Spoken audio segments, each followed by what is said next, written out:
বিপুল ভোরের পরপর বাড়ি ফিরে মা দুশ্চিন্তা প্রকাশ করলে ছেলেটা নিশ্চুপ গোসল করে বেরিয়ে যায়।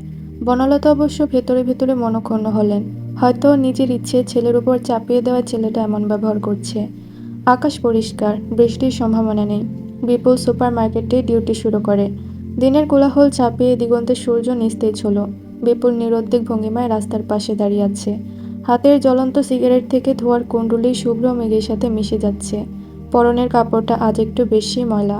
রাতে একটু তাড়াতাড়ি ফিরে ধুয়ে দিতে হবে।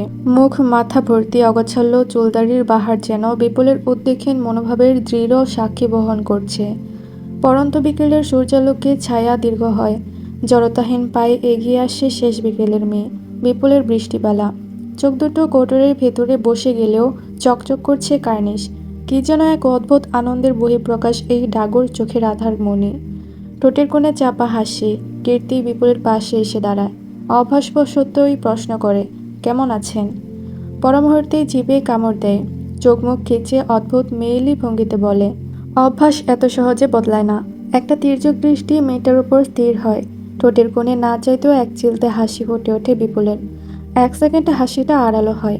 বিপুল স্বাভাবিক কণ্ঠে বলল, এতদিন তো আমার খোঁজ নিলেন, আজ না হয় আমি তোমার খোঁজ নেই। বলো মি, কেমন আছো?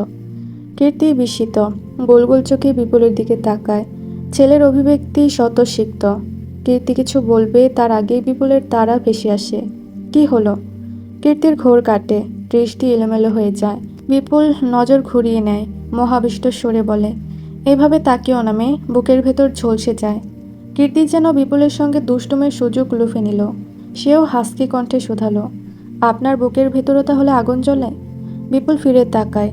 হিমশীতল চাহনি মেরুদণ্ড কাঁপিয়ে তোলে সদ্য তারুণ্যের ছোঁয়া পাওয়া কীর্তির। বিপুল উদাসীন ভঙ্গিতে জবাব দিল, মানুষের জীবন জানো, অনেকটা ফানুসের মতো। উড়তে তো সবাই দেখে, কিন্তু পুড়তে দেখে না কেউই। মেয়ে বিমর না হয়ে পারল না। ছেলেটার কথার জাল এতটা নিখুঁত কিভাবে হয়?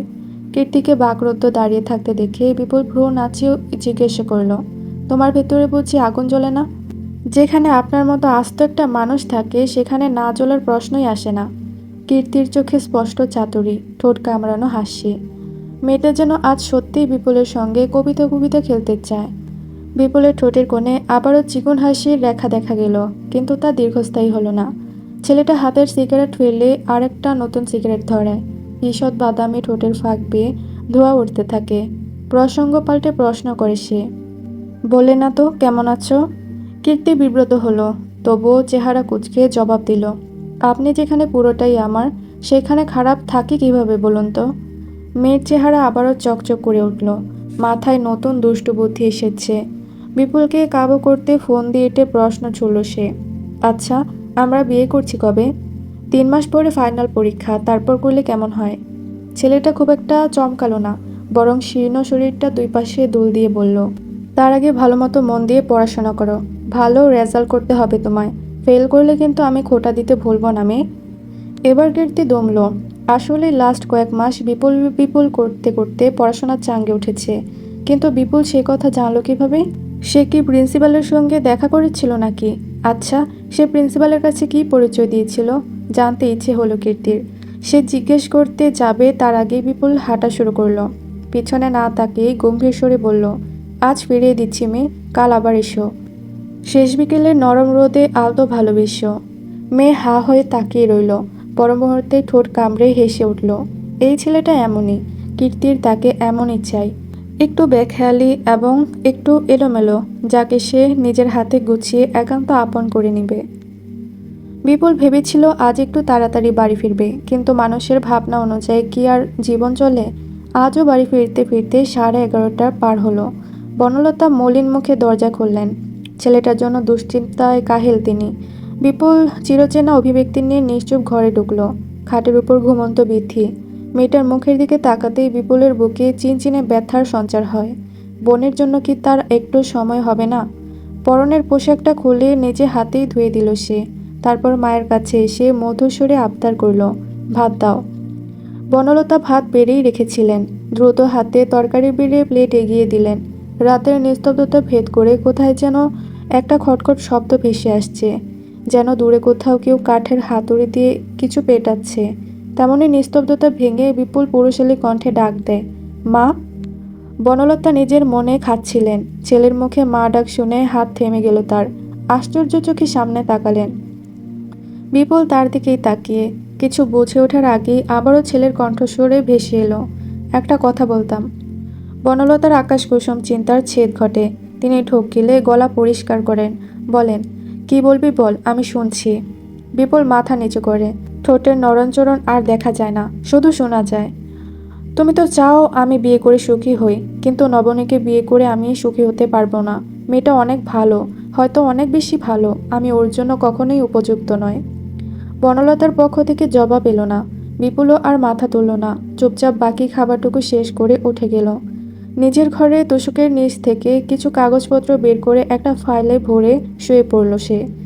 আগামীকাল একটা অফিসে ইন্টারভিউ তার।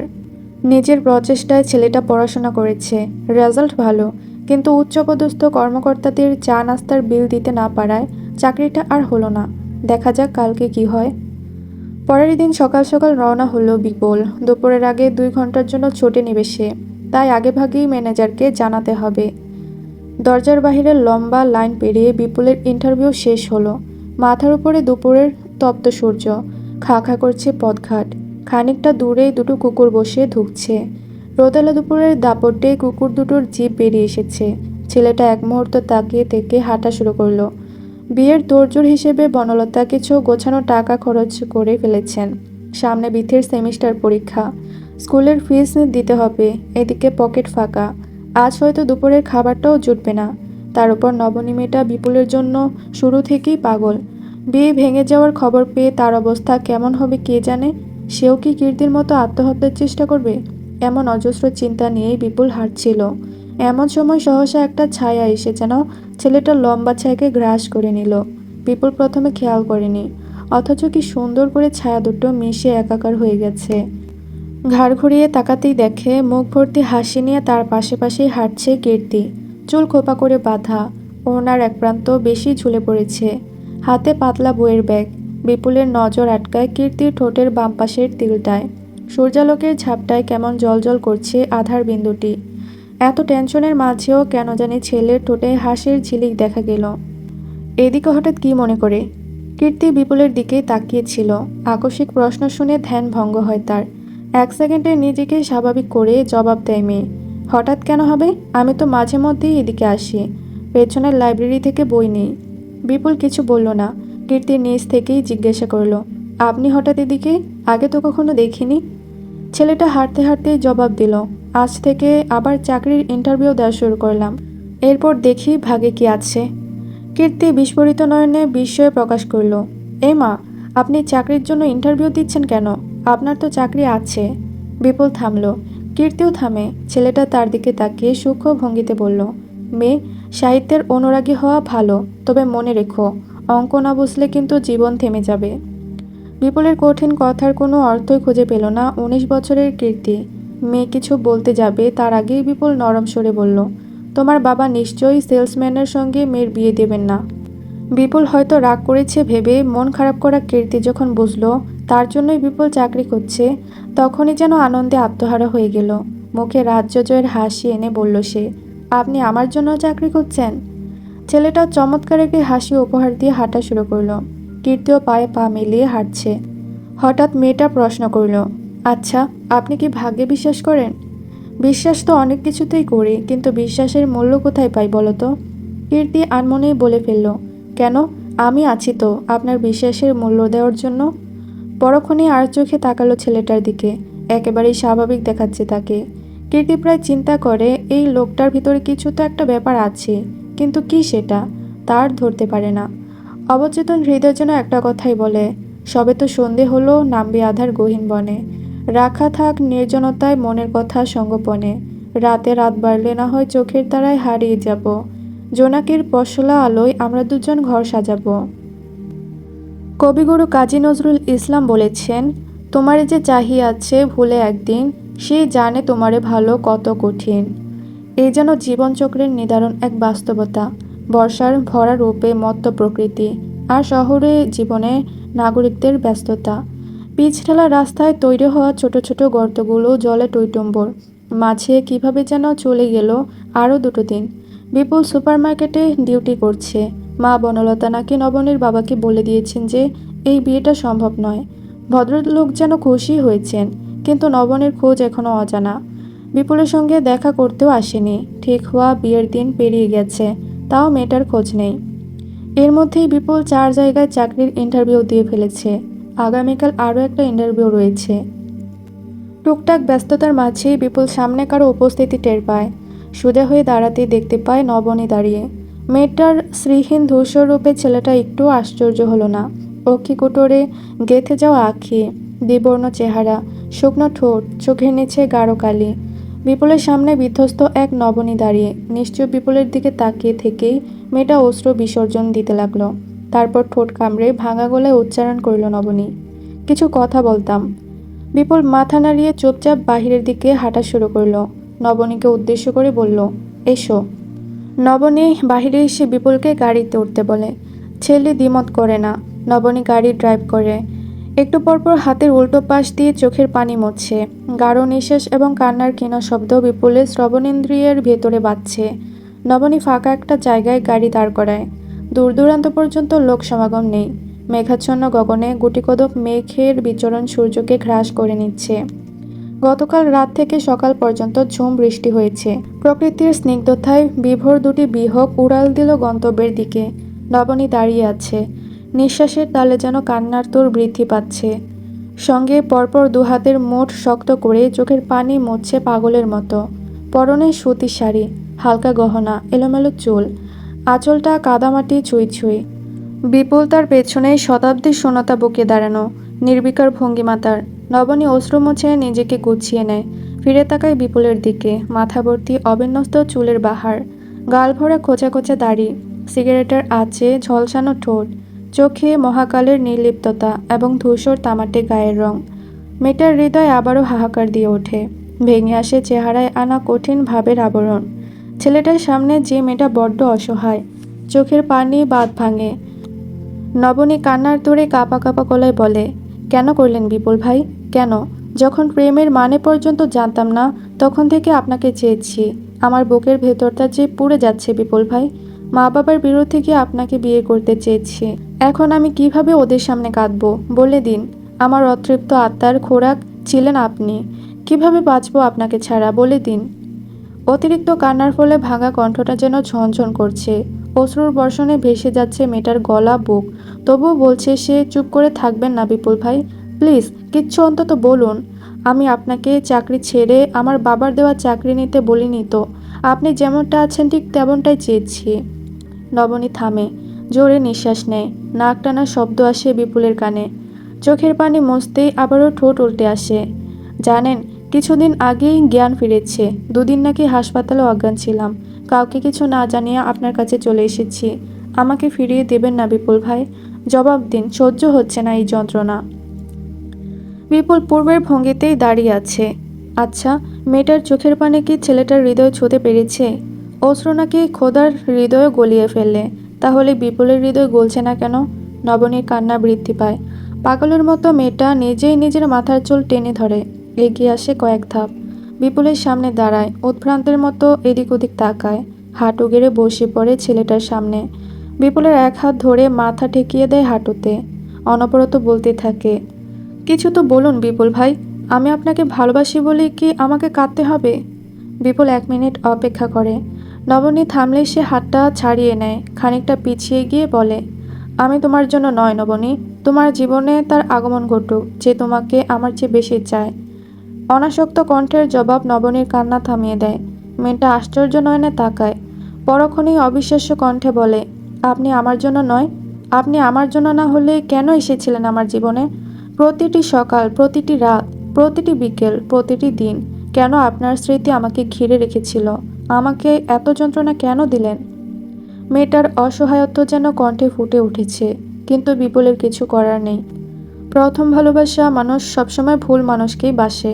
সে ঠান্ডা গলায় বলল, আমি তোমার ভালোই চাই মেয়ে। তুমি ফিরে যাও। তোমার জন্য সুশীলকেও অপেক্ষা করছে, যে এই ভাঙাচোরা তোমাকে আবারও গড়ে তুলবে। আমি সুশীল কাউকে চাইনি বিপুল ভাই। আমার আপনাকেই চাই। বামুন চাঁদের দিকে হাত বাড়াক বা চাঁদ বামুনের দিকে, ফলাফল কিন্তু শূন্য। বিপুল ঘুরে দাঁড়ায়, হয়তো এখনই এই মিথ্যা মায়ার বাঁধন ছিঁড়ে হাঁটা শুরু করবে। নবনী শেষবারের মতো আহত গলায় স্বীকারোক্তি দিল, বিশ্বাস করুন বিপুল ভাই, আমার পুরো জীবনটা আফসোস করতে করতে কেটে যাবে।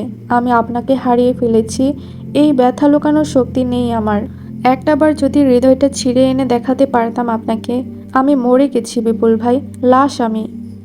বিপুল চুপচাপ সবটা শুনল, তারপর হাঁটা শুরু করলো। তাকে ফিরতে হবে। নবনীর পৃথিবী জুড়ে ধস নামে, কালবৈশাখীর কালো ঝড়ে উল্টে যায় না হওয়া সুখের সংসার। ডানা ভাঙা পায়রার মতো ছটফট করতে থাকে হৃদয়। মেয়েটার মাথা ঘোরায়, ভারী হয় বুকের পাটা। নিঃশ্বাস যেন দলা বেঁধে বুকের ভেতর কোথাও আটকে গেছে। শত যন্ত্রণার শেষে আরজি মুখ ফুটে বের হয়, আমি কোটিপতি বাবার আদরে মেয়েটা আপনার দুয়ারে ভিখারিনী বিপুল ভাই। আমাদের একটা সংসার হবার কথা ছিল। ছেলেটা শুনল কিনা কে জানে, মেয়েটা গগনবিদারী চিৎকারে হাওমাও করে কেঁদে ওঠে। কাল পর্যন্ত সে ভালোবেসেছে, আজ যে তাকে কাঁদতেই হবে। নবনী কাঁদতে কাঁদতে নিজের রুমে ঢুকলো। টকটকে লাল দুটো চোখ, উম্মাদের মতো বেশ। রুমে ঢুকে ক্ষোভ অভিমানে দেয়ালে ঝুলানো ছবিটা আছড়ে ফেলল মেঝেতে। টাইলসে বসানো মেঝেতে পড়ে টুকরো টুকরো হয়ে গেল কাঠের ফ্রেম, উপরের কাজ।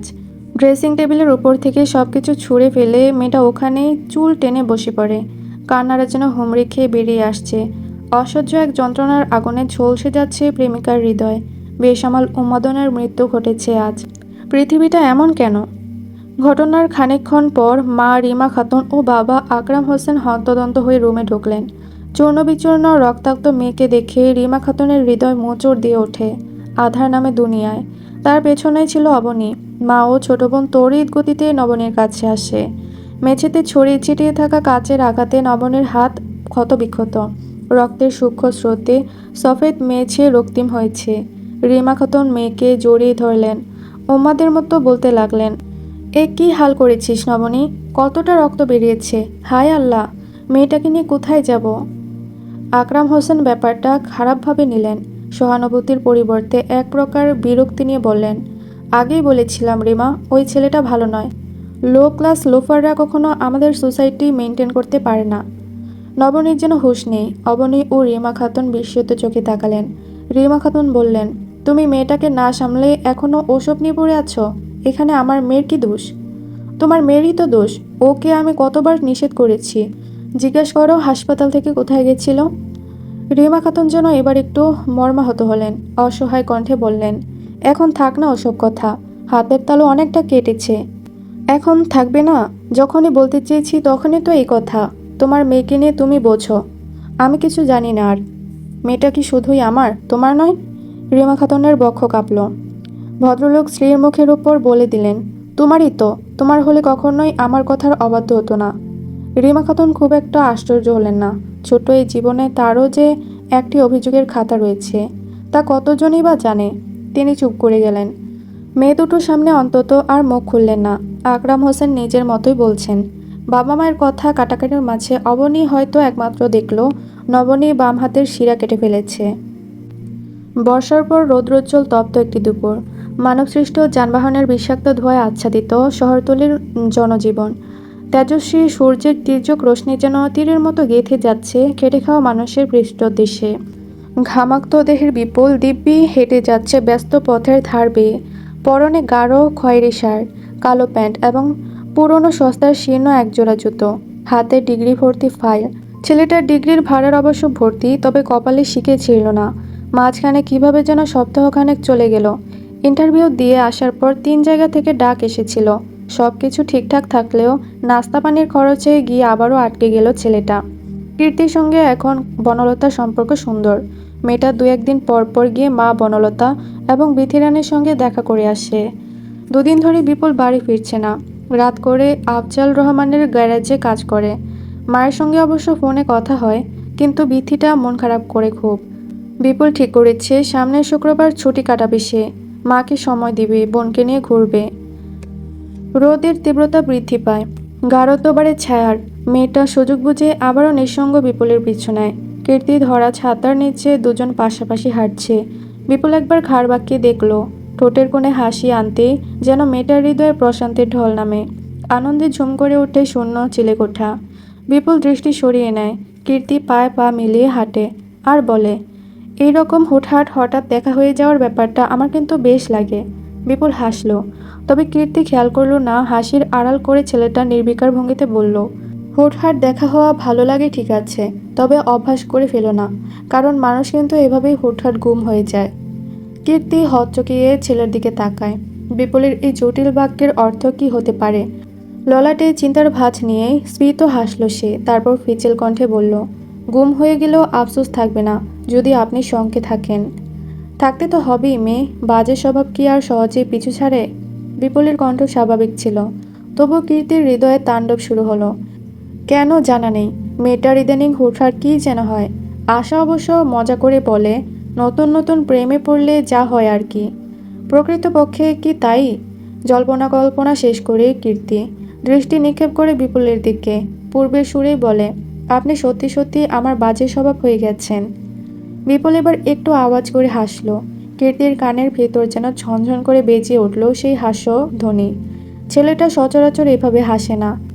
কীর্তি কিছু বলবে তার আগেই সহসা খেয়াল করলো বিপুলকে অন্য দিনের তুলনায় আজ একটু বেশি অন্যরকম লাগছে। মেয়েটা আনমনা হলো। আকাশ কুসুম কল্পনায় ডুবে গেল মুহূর্তে।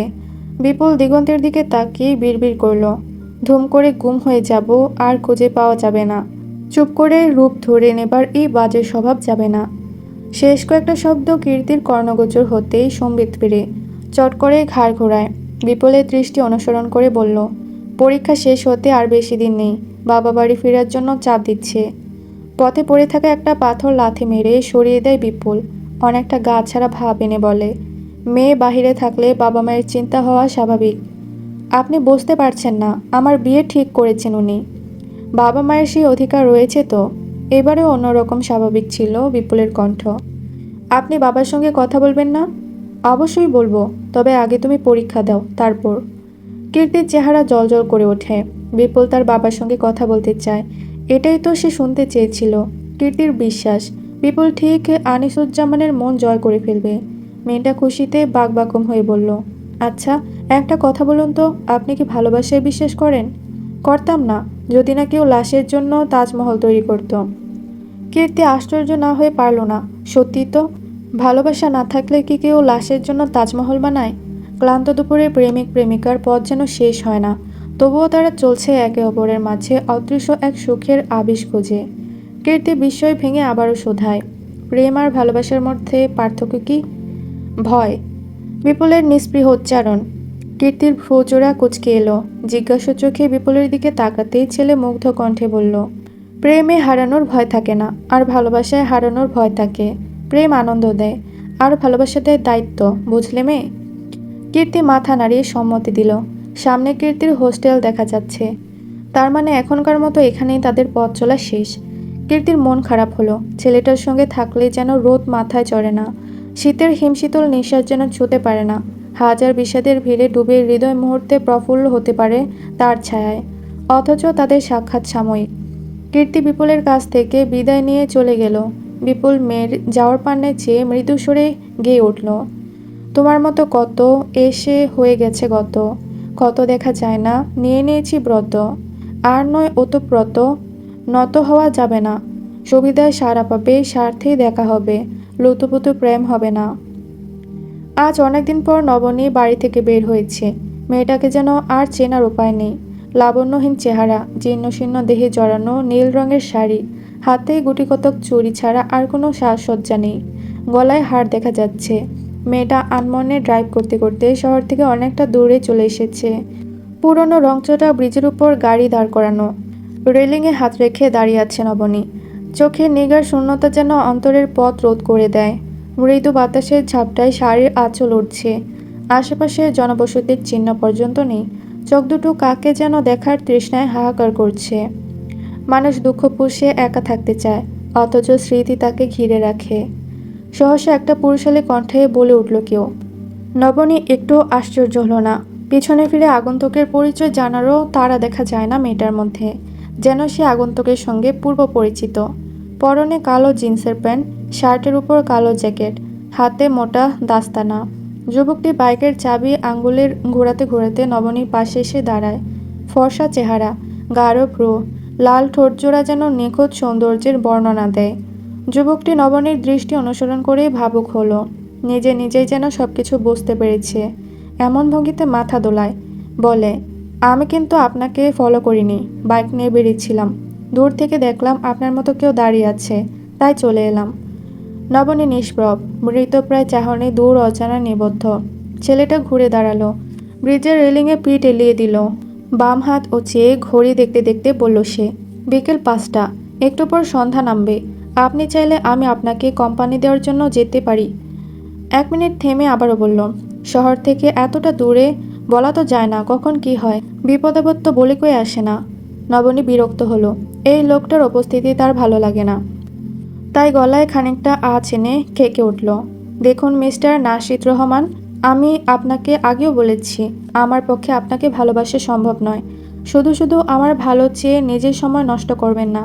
আপনি চলে গেলেই আমি খুশি হব। কঠিন গলায় কথাগুলো বলে নবনী আবারও পূর্বের অবস্থানে ফিরে গেল।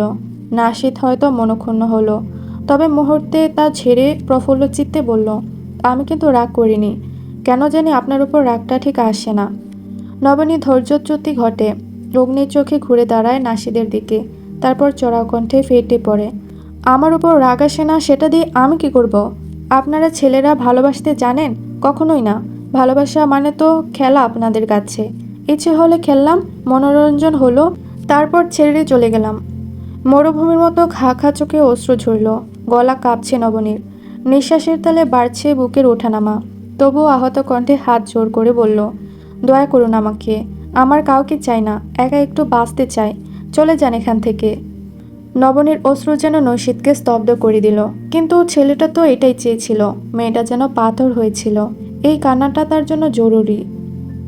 প্রকৃতি জুড়ে শরতের সাফেদ উষ্ণতা, গাঢ় নীলাভ গগনে পেঁজা তুলোর মতো মেঘের ঘন ঘটা, হিমেল হাওয়ায় ভেসে আসে মন কেমনের গন্ধ, রক্ত আবিরে সজ্জিত সন্ধ্যা, তারাখচিত গগনে ঠান্ডা থকথকে চাঁদ। কবি লেখকগণের কাছে যেন তা অন্যরকম স্বর্গীয় উল্লাস। ভোরের স্নিগ্ধতায় মুগ্ধ বিহঙ্গের দল, নরম রোদে সোনালি আলোয় রাঙানো একটি সকাল। গার্লস হোস্টেলের ঘরে খাটের উপর বসে আছে কীর্তি, চোখে মুখে সুপ্ত উন্মাদনা। কোলের উপর বালিশ নিয়ে ক্ষণে ক্ষণে বিড়বিড় করছে, হ্যাঁ বলো, শুনছ? কিছু বললে? তুমি তুমি বারে বারে কথাগুলো আওড়াচ্ছে এবং নিজে নিজেই লজ্জায় লাল হয়ে যাচ্ছে মেয়েটা।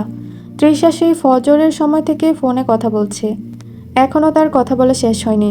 নরম কম্বলের তল থেকে ক্ষীণ স্বর ভেসে আসে তার, এইভাবে বলো কেন? লজ্জা লাগে না বুঝি? আচ্ছা আচ্ছা, রাগ করতে হবে না, আগে দেখা করব, তারপর। শিউলি মর্নিং ওয়ার্ক করতে গেছে অনেকক্ষণ হলো, এখনও ফিরেনি।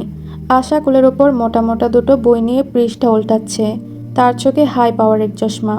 লাস্ট কয়েক মাস ধরেই মেয়েটা চোখে ঝাপসা দেখছিল। 1 সপ্তাহ হলো চশমা নিয়েছে। উগ্র স্বভাবের সঙ্গে চশমাটা দারুণ মানিয়েছে। ঘড়ির কাঁটা 8টার ঘরে। শিউলি রুমে ঢুকলো। ঘেমে নাজেহাল অবস্থা তার। অগোছালো চুলগুলো ঘাড়ের সঙ্গে লেপ্টে আছে। এসেই ঢকঢক করে 1 বোতল পানি খেলো। তারপর সূক্ষ্ম চোখে সবাইকে একবার পরখ করে বলল, তোরা যে কবে মানুষ হবি, এখনও ফ্রেশ হসনি কেন? বললাম না আজ সূর্য আমাদের সবাইকে ট্রিট দিবে, তাড়াতাড়ি রেডি হ। বইয়ের পাতা থেকে মুখ না তুললেই চশমার ফাঁক দিয়ে তাকালো আশা। ভারী কণ্ঠে বলল, কিসের ট্রিট? শিউলি চটপট ফোন কেটে বলল, আরে ভুলে গেলি, ওর গার্লফ্রেন্ড 2 বছর ঘোরানোর পর ওর প্রপোজাল অ্যাকসেপ্ট করেছে। আশা খুব একটা আগ্রহ পেল না। মুখের ভাব গম্ভীর রেখে আস্তে করে বলল, ওহ। কীর্তি তখনও বিড়বিড় করেই যাচ্ছে। শিউলি খ্যাক করে উঠল, এবার থাম বান্ধবী, মুখে ফেনা উঠে যাবে। কীর্তি থামে, স্বাভাবিক গলায় বলে, আর বলিস না, ওর সামনে গিয়ে কিছুতেই তুমি করে বলতে পারি না। প্রতিদিন এত এত প্র্যাকটিস করে যাই, তাও মুখ দিয়ে আপনি ছাড়া কিছু বেরই হয় না। তৃষা ঘাড়ের উপর তোয়ালে নিয়ে বলল, আর এত চাপ নিতে হয় না, বিয়ের পর এমনি এমনি আপনি থেকে তুমি হয়ে যাবে। অভ্যাস না থাকলে কিভাবে হবে? শিউলি জিজ্ঞেস করল। তৃষা ওয়াশরুমে ঢুকতে ঢুকতে বলল, ফার্স্ট নাইটের জাদু। শিউলির চোখ মুখ খিচে ছি ছি করতে লাগলো। কীর্তি মুখ ফসকে হেসে ফেলল। শিউলি এই সকল ব্যাপারে খুব সেন্সিটিভ, আর তৃষা একটু বেশি ঠোঁটকাটা স্বভাবের। যদিও সকলের সঙ্গে এভাবে কথা বলে না সে, শুধুমাত্র ক্লোজ ফ্রেন্ডদের সাথেই বলে। আজ শুক্রবার, ক্লাস নেই। বন্ধুদের সঙ্গে ক্যান্টিনে আড্ডা এবং তারপর ঘোরাঘুরি। পরীক্ষার এখনও বেশ কিছুদিন বাকি। কীর্তিরা সকালের নাস্তা সেরে ঠিক করলো সবাই মিলে ঘুরতে যাবে। আশেপাশে ঘোরাঘুরির মতো জায়গা খুব কম। কিছুটা দূরে একটা শিশু পার্ক আছে অবশ্য, কিন্তু ওরা তো আর শিশু নয়, দুদিন পর ইউনিভার্সিটির স্টুডেন্ট হয়ে যাবে। তবুও কি যেন মনে করে ওরা সবাই শিশু পার্কের দিকেই রওনা হলো।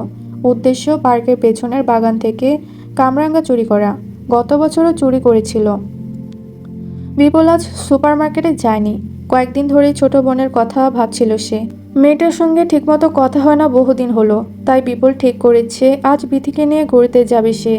ঘুরে ফিরে এসে দুপুরে সবাই মিলে গরম গরম ভাত আর মাছের ঝোল খাবে। বিপুল আর বিথি একসঙ্গে বের হলো। বিথি ছোট ছোট আঙুল দিয়ে ভাইয়ের হাত ধরে রেখেছে। টকটকে লাল ফ্রকে মেয়েটা যেন লাল পরি। বিপুল হাঁটছে, পাশে ছোট বোন। ব্যস্ত শহরের পথে গাড়ি ঘোড়ার দ্রুত গমন। বিথি হাঁটতে হাঁটতে জিজ্ঞাসা করলো, আমরা কোথায় যাচ্ছি ভাইয়া? কোমল কণ্ঠে প্রশ্ন। বিপুল স্বভাবসুলভ ভঙ্গিতে জবাব দিল, শিশু পার্ক। তোর বন্ধুরা নাকি প্রতি সপ্তাহে যায়, তাই ভাবলাম আমরাও যাব। আনন্দে মেয়েটা ঝুমঝুম করে উঠল।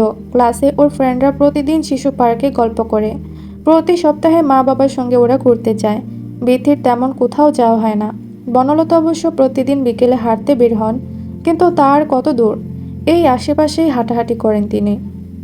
শুক্রবার বলে হয়তো পার্কে আজ ভিড়। কোনো টিকিট ব্যবস্থা নেই, সকলের জন্য উন্মুক্ত।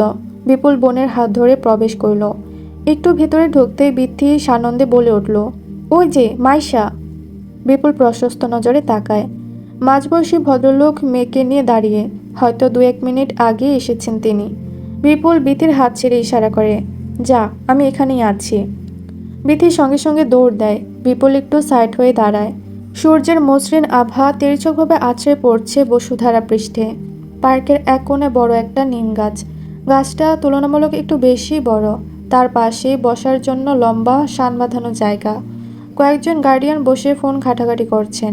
বিপুল ঘুরে দাঁড়ালো। সহসা অদ্ভুত একটা আওয়াজ কানে আসতেই আবার পিছু ফিরে সে। তাৎক্ষণিক ললাটে ভাঁজ প্রশস্ত হয়। কীর্তি মেয়েটা দিশা বিশা হারিয়ে এদিকেই ছুটছে। তার পেছনে আরও একটি মেয়ে। মেয়েটা কীর্তিরই বান্ধবী। কীর্তি রেলিংয়ের সঙ্গে হেলান দিয়ে দাঁড়ানো বিপুলকে দেখে চমকে ওঠে। মুহূর্তে উড়ে এসে ছেলের সামনে দাঁড়ায়। বুকে হাত দিয়ে জোরে জোরে নিঃশ্বাস নেয় কীর্তি আর শিওলি। দুজনের চেহারাই লাল হয়ে গেছে, চুল এলোমেলো। কীর্তি স্বাভাবিক হতেই বিপুল নরম স্বরে বলল, তাহলে মেয়ের চুরি করার গুণও আছে? কীর্তির চোয়াল ছুলে যায়। বিস্মিত হয়ে শিউলির দিকে তাকায়। বিপুল বুঝল কিভাবে তারা চুরি করতে গিয়ে বাগান মালিকের তাড়া খেয়ে পালাচ্ছে। বিপুল ঘুরে দাঁড়ালো আবার। কীর্তি গলা খাকারি দিয়ে শিউলিকে চলে যেতে বলল। শিউলি বান্ধবীর পেটে একটা গুঁতো মেরে চলে গেল। কীর্তি আরও কিছুটা স্বাভাবিক হয়ে বিপুলের পাশে দাঁড়ায়, যেন বিস্ময়ে বিমূঢ় হয়েছে এমন ভঙ্গিতে বলল, আপনি এখানে, তাও আবার আপনার হাতে সিগারেট নেই? বিপুল মেয়ের দিকে তাকায়। বুকের ভেতর আকস্মিক চিনচিনে ব্যথার মতো সেই দৃষ্টি। কীর্তির মেরুদণ্ড হিম হয়ে আসে, যেন এখনই বরফখণ্ডের মতো জমে যাবে। বিপুল মোলায়েম কণ্ঠে বলল, আমাকে কি সিগারেট ছাড়া দেখনি নাকি? কীর্তি ভেবাচিকা খায়, না মানে দেখেছি তো, কিন্তু হঠাৎ দেখলাম তো। মেয়েটা কথা হারিয়ে ফেলে। বিপুল ঘাড় ঘুরিয়ে নিতে কীর্তি নিঃশ্বাস ছাড়ে। আর একটু হলে বোধহয় দম আটকে মরেই যেত মেয়েটা।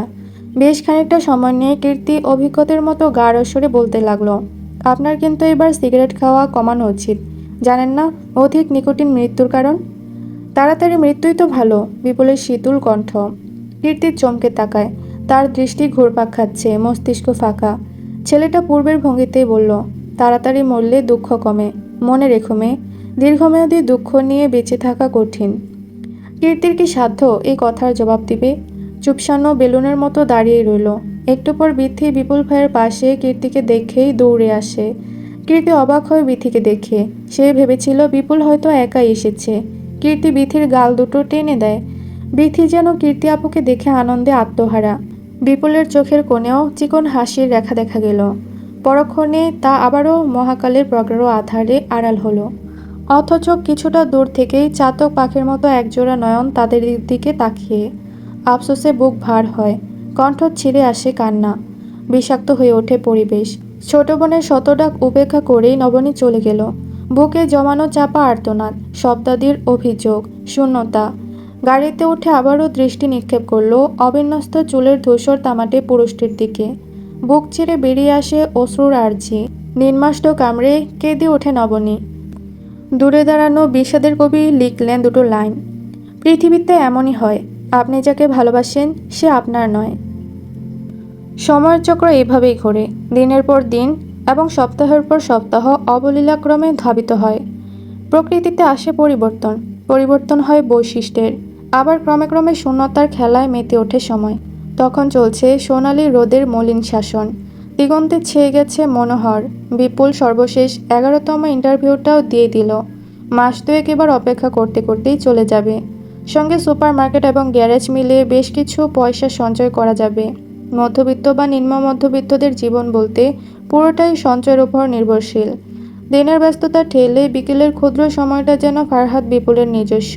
এই সময়ে সে নিশ্চিন্তে নিকোটিনের আছে ঝলসে দিবে ক্ষতবিক্ষত হওয়ার হৃদয়, দুশ্চিন্তার দুর্গমন বেড়া। মৃদু আলোয় দীর্ঘ হয় ছায়া। শেষ বিকেলের মেয়ে কীর্তি এসে বিপুলের পাশে দাঁড়ায়। পরনে সালোয়ার কামিজ, খোলা চুল, ঘাড়ে ব্যাগ। ছেলের হাতে জ্বলন্ত সিগারেট দেখে কপাল কোঁচকায় কীর্তি। বুক চিরে একটা দীর্ঘশ্বাস বেরিয়ে আসে অজান্তেই। গত কয়েকদিন বিভিন্নভাবে বলেও মেয়েটা বিপুলের সিগারেট খাওয়া কমাতে পারেনি। কীর্তির ভাবনা শেষ হবার আগেই বিপুল আনমনে বলে উঠল, নিজেকে কি সর্বহারা নিঃস্ব প্রমাণ করতে চাও নাকি? কীর্তি বিস্ময় চোখে তাকালো, জিজ্ঞাসা করলো, কেন? দীর্ঘশ্বাস তো সর্বহারাদের সম্বল। কীর্তি এবার অবাক হলো না, বরং ঠোঁটের কোণে ম্লান বিবর্ণ হাসি নিয়ে বলল, ব্যর্থ মানুষেরাও তো দীর্ঘশ্বাস ছাড়ে, তাই না? ব্যর্থ? ভ্রু কুঁচকে উচ্চারণ করল বিপুল, তারপর উষ্ণ ধোয়ার কুণ্ডলি ছেড়ে বলল, আমি থাকতে ব্যর্থতার কি সাথী তোমাকে ছোবে? মেয়ে, ভুলে যেও না, তোমার ছোট্ট সংসারে তোমাকে নিয়েই আমি প্রাপ্তির খাতা খুলব। সেদিন শূন্যতা বা ব্যর্থতা থাকবে না। কীর্তি তবুও খুশি হলো না। বিপুল তার দিকে তাকাতেই মলিন মুখে আবদার ঠুকে দিল, সিগারেট ছেড়ে দিন না। পরন্ত বিকেল, কয়েকদিনের মধ্যেই হয়তো শীতের আনাগোনা শুরু হবে। বিপুল ঈষৎ স্বরে হাসল, কিভাবে যেন অদ্ভুত মোহ কণ্ঠে বলতে লাগলো, বৃষ্টিবালা, পিড়িতে বড্ড জ্বালা। 1 সেকেন্ড থেমে বলল, বাদাম খাবে? কীর্তি বুঝতে পারে ছেলেটা এবারেও তার কথা এড়িয়ে যেতে চাইছে, তাই সেও নাছোড়বান্দার মতো জেদ ধরে বসল, না, আমি কিচ্ছু খাবো না, আপনি সিগারেট ছেড়ে দিন না প্লিজ। জীবনে জানো খুব কম সুযোগ আসে, আজ একটা সুযোগ পেয়েছি, তোমাকে গরম গরম বাদাম ভাজা কিনে দেই। ইট পাথরের শহর আর ঠোঙ্গা ভর্তি বাদাম, মন্দ হবে না কিন্তু। কথা শেষ করেই ছেলেটা অমায়িক হাসল। এমন কথার প্রেক্ষিতে দ্বিমত পোষণ করা কার সাধ্য? মেয়েটা চুপসে গেল। খানিকটা দূরেই ঠেলাগাড়ির করে একটা লোক বাদাম নিয়ে যাচ্ছে। বিপুল হাতের সিগারেট ফেলে সেদিকেই হাঁটা ধরল। কীর্তিও তার পেছনে পেছনে। গগনে সন্ধ্যার পাখিরা উড়াল দেয়, তাদের নীড়ে ফেরার তারা। বিপর্যস্ত সড়কের পাশে কবত কবতির নিশ্চুপে হেঁটে যাওয়া যেন তাদের ভবিতব্য। বিলাসবহুল বাড়ির ড্রয়িং রুমে বসে আছেন আকরাম হোসেন এবং রিমা খাতুন। উদ্বেগ মিশ্রিত চাহনি প্রমাণ করে দেয় দুজনেই বেশ চিন্তিত। চিন্তিত না হয়ে উপায় নেই, নবনী মেয়েটা যেন স্বেচ্ছায় নির্বাসন নিয়েছে। ইচ্ছে হলে ইউনিভার্সিটি যায়, ইচ্ছে না হলে যায় না। দিনের পর দিন নিজেকে ঘরের 4 দেয়ালের মাঝে বন্দি করে রাখে। ঠিকমতো খাওয়া দাওয়া নেই, গোসল নেই, ঘুম নেই। শরীর ভেঙে পড়েছে আরও আগে। এভাবে কি জীবন চলে? আকরাম হোসেন পায়ের ওপর পা তুলে দিয়ে আরাম করে বসলেন। ললাটের ভাঁজ প্রশস্ত করে বললেন, এখনো সময় আছে, মেয়েটাকে বোঝাও। বাবা হিসেবে সব দায়িত্বই তো পালন করলাম, যখন যা চেয়েছে তাই পেয়েছে।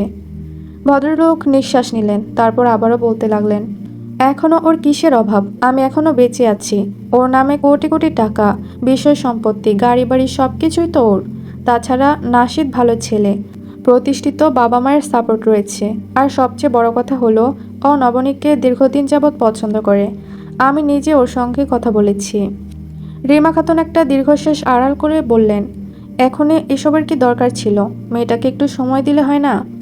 আকরাম হোসেন বিচলিত হলেন না, যা তার স্বভাব বিরুদ্ধ। শান্ত সুরে বললেন, দাও সময়, আমিও দিচ্ছি। আমি তো ওকে এখনই বিয়ে করতে বলছি না, পড়াশোনা করুক, অনেক দূর যাক। আমার বিজনেস রয়েছে, চাইলে হাল ধরুক, কিন্তু এখন অন্তত নসিদের সঙ্গে একবার দেখা করে আসুক। ছেলেটা 6টার দিকে অপেক্ষা করবে বলেছে। সময় খুব বেশি নেই। অবনীকে পাঠানো হয়েছে নবনীকে ডাকার জন্য। 2 মিনিট পর অবনী কাঁচুমাচু মুখে ফিরে এলো, চুপসে যাওয়া কণ্ঠে বলল, আপা কিছুই শুনছে না, ছাদের উপর একই রকম দাঁড়িয়ে আছে। রিমা খাতুন একবার স্বামীর দিকে তাকালেন। আকরাম হোসেনের অভিব্যক্তি স্বাভাবিক। তিনি ব্যস্ত ভঙ্গিতে বললেন, আমি গিয়ে দেখছি। তিনি উঠে এগোতে যাবেন, সহসা থেমে গেলেন। আকরাম হোসেন স্ত্রীর দৃষ্টি অনুসরণ করেন।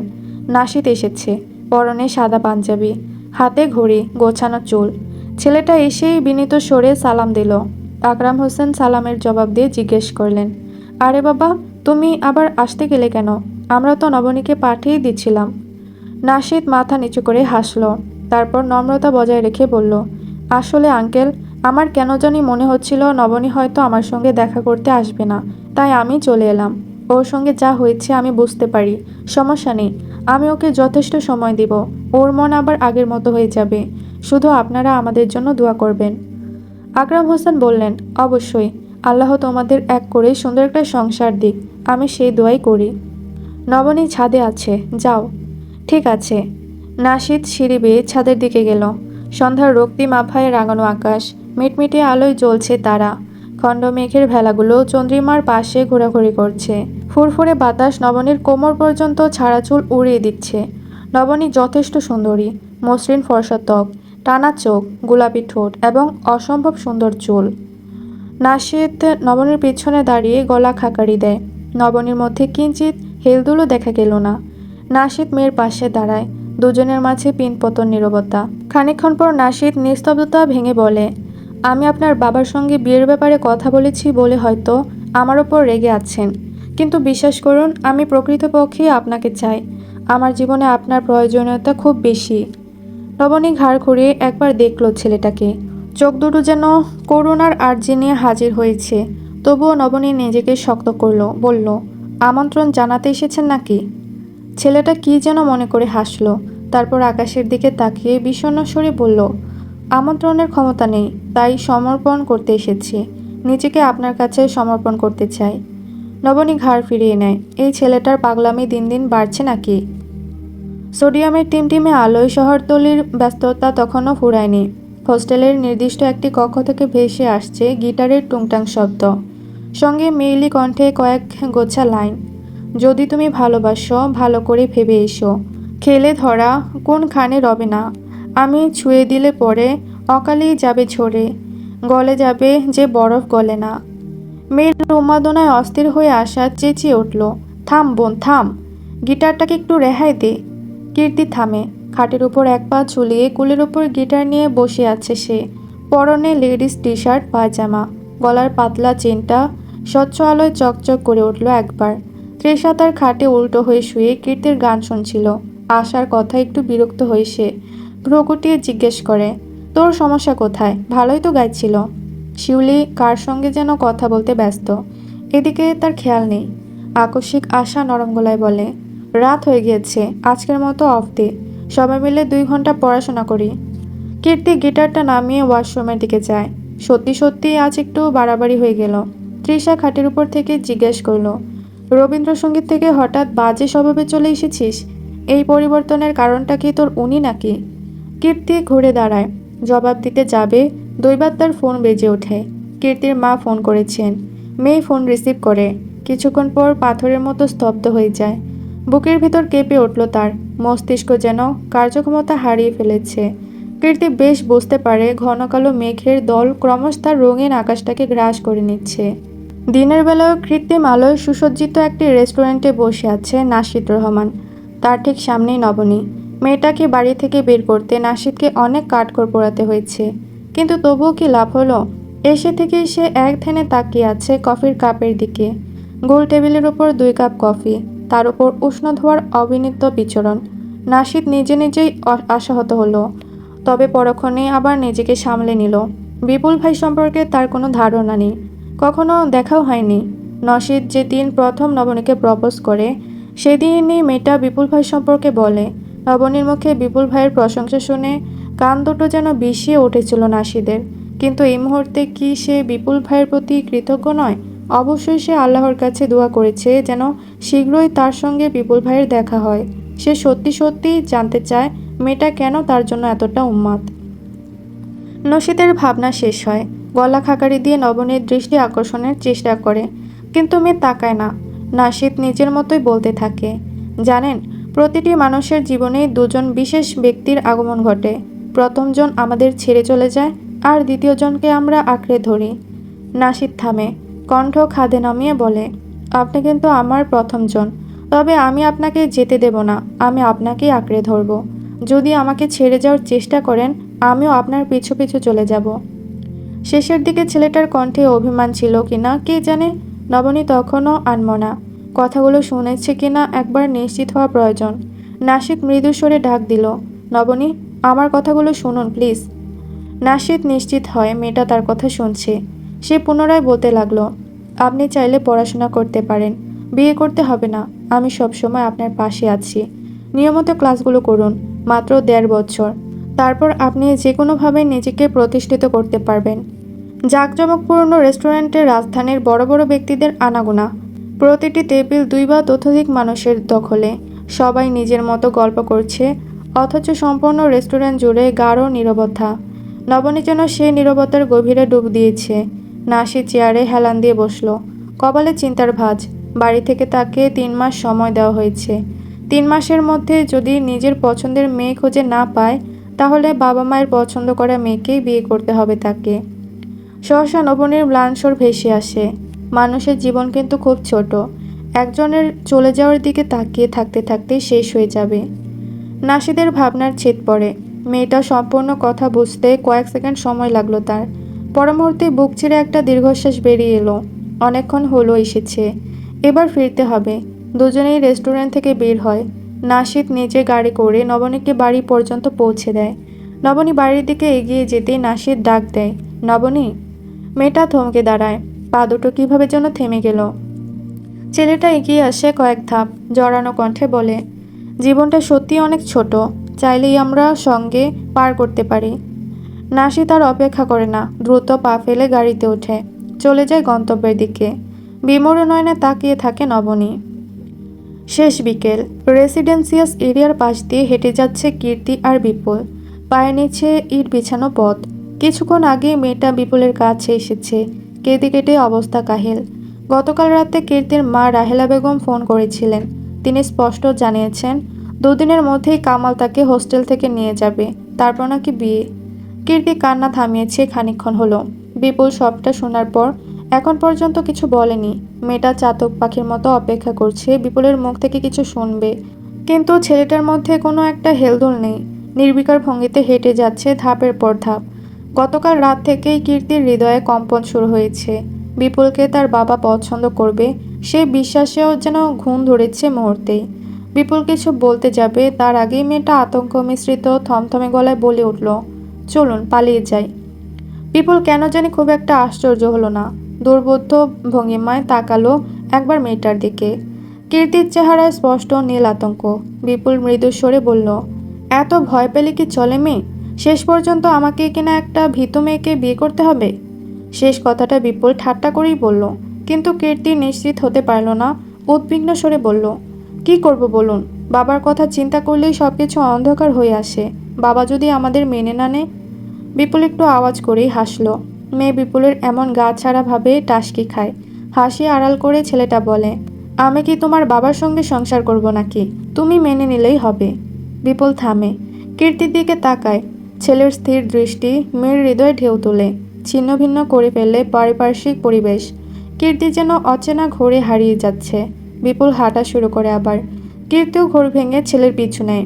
অবিন্যস্ত চুলের এই বিপুলকে তার চাই। বাবার ইচ্ছের বিরুদ্ধে গিয়ে হলেও এই ঝলসানো ঠোঁটের মালিককে তার লাগবেই। কীর্তি নিজের সিদ্ধান্ত নিয়ে ফেলেছে, তাই প্রসঙ্গ পাল্টে জিজ্ঞাসা করে, আচ্ছা, আমি আপনার জন্য কি করতে পারি? বিপুল নিরাবেগ গলায় জবাব দেয়, ফুলের চারা রোপণ করতে পারো। কি? কীর্তি থমকায়। বিপুল স্থির ভঙ্গিতে বলে, পৃথিবীর সবচেয়ে অবহেলিত স্থান কোনটি জানো? কবর। কবরকে মানুষ সবচেয়ে বেশি অবহেলা করে। তুমি চাইলে আমার কবরের ওপর ফুলের চারা রোপণ করতেই পারো। মানুষ অবহেলা করলেও একদল প্রজাপতি আর একদল মৌমাছি ছুটে আসবে। মেয়েটার হৃদয় আবারও বিষাদে ভরে উঠল। না চাইতেও ভারী হলো চোখের পাতা। লোকটা এমন কেন? হঠাৎ হঠাৎ মন ভালো করে আবার ঠেলে দেয় বিষাদের ভিড়ে। বেশ কিছুক্ষণ নীরবতা। দুজন হাঁটতে হাঁটতে অনেকটা দূরে চলে এসেছে। আশেপাশে যানবাহনের গর্জন নেই, নেই কোনো লোক সমাগম। কয়েক মিনিট পরপর 2-1 পথচারী গন্তব্যের দিকে ছুটে যাচ্ছে। বিপুলের 2 হাত পকেটে গোজা, অনেকটা বিষণ্ণ পথিকের মতো পা ফেলে হাঁটছে সে। বিকেলের ব্রেক টাইম শেষ আরও ঘন্টাখানেক আগে, তবুও ছেলেটা আজ কীর্তিকে ফিরিয়ে দিল না। এইরকম সময় কি আর আসবে কখনো? ভাবতেই ছেলেটার বুকের ভিতর কাঁপন ধরে। অদ্ভুত আতঙ্কে নীল হয়ে আসে দেহ। একদিকে রঙিন স্বপ্নের আর্চি নিয়ে দাঁড়ানো কীর্তি, অন্যদিকে সুদূরদর্শী বিপুল। কি হবে এই প্রণয়ের পরিণতি? কীর্তি মাথা নিচু করে হাঁটছে, কয়েকটা বই বুকের সাথে ধরা। সহসা নীরবতার প্রাচীর ভেঙে বিপুল বলল, তোমার বাজে স্বভাব সম্পর্কে কিছু বলো। মেয়ের ধ্যান ভঙ্গ হয়, নিষ্প্রভ হাসি আনে মুখে। বিপুলের আগের কথাটা শুনে কেন জানি মেয়েটার হৃদয়ে ঝড় উঠেছে। তাও স্বাভাবিক গলায় বলে সে, আপনি আমার বাজে স্বভাব, আমি যাকে জীবনের একমাত্র প্রাপ্তি হিসেবে রেখে দিতে চাই। আমি কিন্তু সত্যি আপনাকে ভালোবাসি। বিপুল নিস্তেজ ভঙ্গিতে আকাশের দিকে তাকালো। সূর্য প্রায় ডুবন্ত। মনে পড়ে সেই দিনের কথা, বিষণ্ণ বর্ষার শেষ বিকেল, বৃষ্টিরানির উন্মাদ নৃত্য, বিভোর এক অষ্টাদশী, তারপর সেই মন খারাপের সন্ধ্যা। শীতের মাঝে শহরতলের এক নির্জন পথে তাদের সাক্ষাৎ। গল্পটা সেখানেই সমাপ্ত হলে কি ভালো হতো না? হয়তো হতো না। তাই তো অবাধ্য অনুভূতির তীব্র আন্দোলনে বিত্তশালী পিতার অভিমানী মেয়েটি প্রেম নামক সর্বনাশের পিছু নিল। বিপুল বুকের ভিতর একটা দীর্ঘশ্বাস চাপা দিয়ে আস্তে করে বলল, আমিও বাসি, তবে তোমার মতো না, তোমার থেকে একটু বেশি এবং একটু কম। ঠিক বৃষ্টিস্নাত বিষণ্ণ বিকেলের মতো, ঠিক খড়খড়ের চৈত্রের শেষে সন্ধ্যার মতো, ঠিক চন্দ্র মল্লিকার মতো।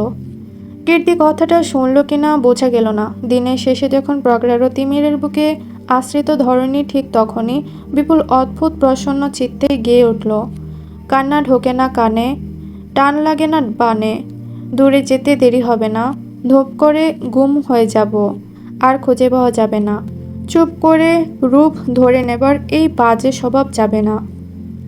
এইটুকুই ছিল কান্নাচাপা চৈত্র উপন্যাসের পর্ব 13 থেকে 18 পর্যন্ত।